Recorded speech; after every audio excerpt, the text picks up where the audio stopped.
Okay, awesome. So let's just start with the problem. So what you see here is a network log.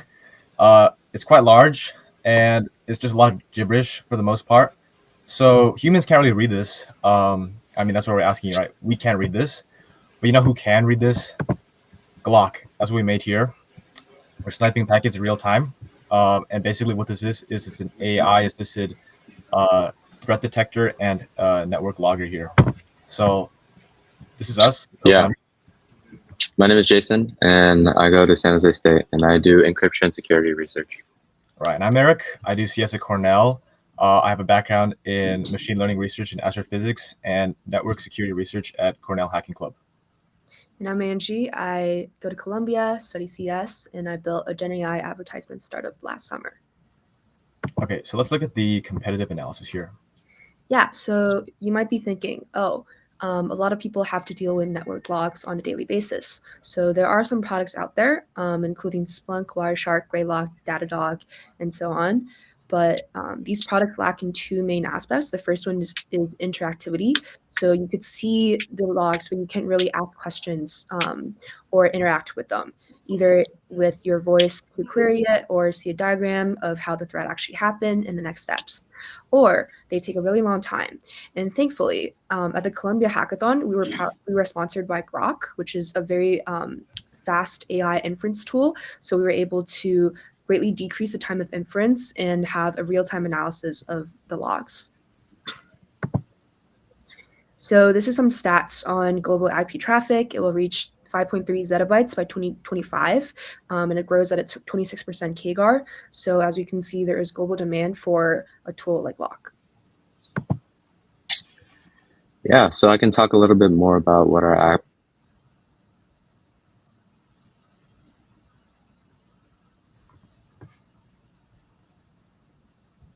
and using Electron and React.js.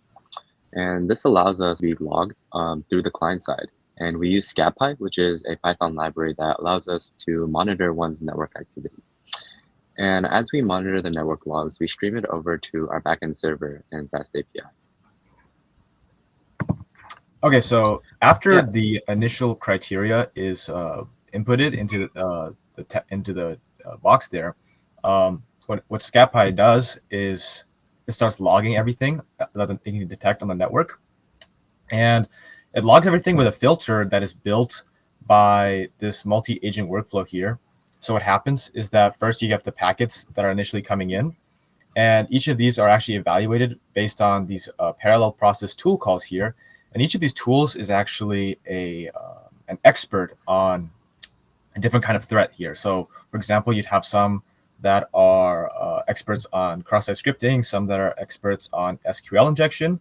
So these are all evaluated very quickly by these different experts. It's kind of a rough pass. And then after that, it's going to go into this final analysis, which is done by a little bit more sophisticated model. We put DeepSeek in here.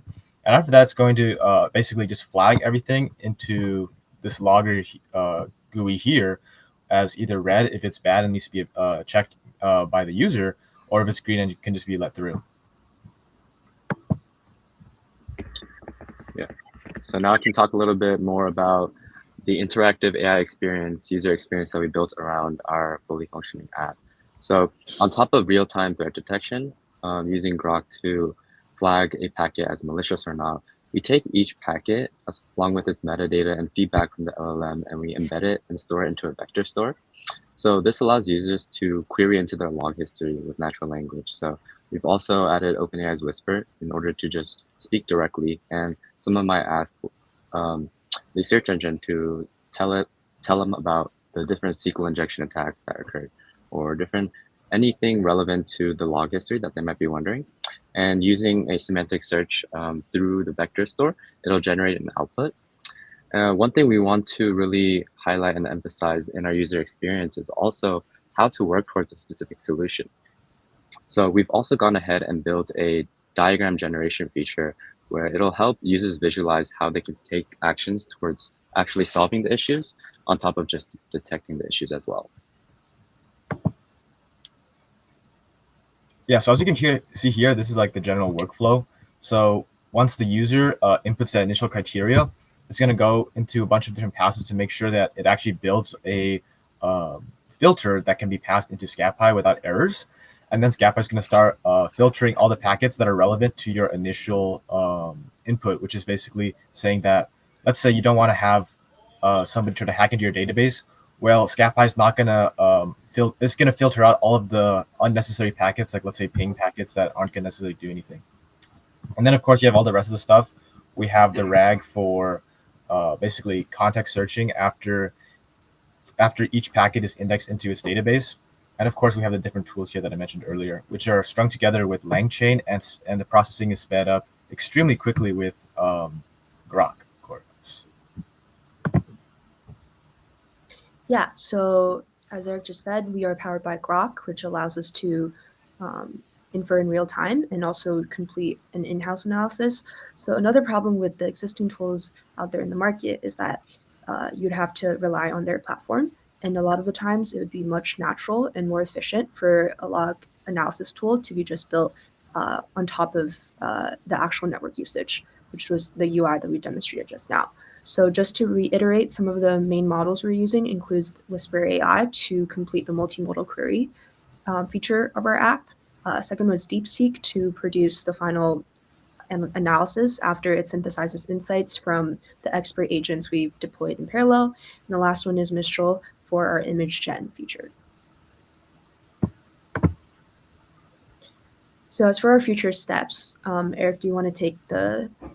Yeah, of course. So right now, what it's actually doing is we're targeting a specific layer of the network here. It's like the lowest one, the one that's closest to the user. So layer 7 here, that's just the application layer. So this would be things based on you running a database or server. But if you want to target other things like routers, for example, we weren't able to do that in the hackathon based on just scope. But definitely in the future, we want to be able to expand into all layers of the network and give essentially full protection. Yeah. So that is basically our product. Of course. Yes. Any thoughts? Wow, it's a really cool product. I guess I know you kind of talked a little bit about the future steps and directions, but like I'm kind of curious where you guys see kind of like potentially like the biggest impact for this.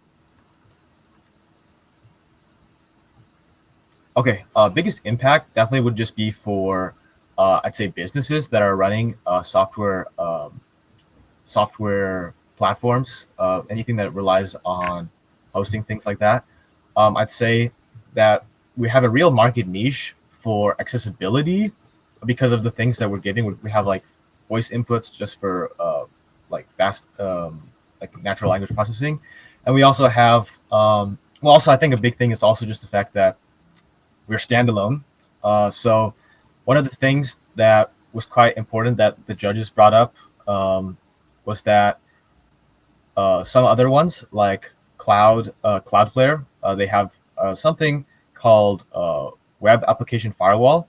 The thing is that if you want to use that, it's going to actually subject you to vendor lock-in. So by us being standalone, people can use us without having to make uncomfortable decisions.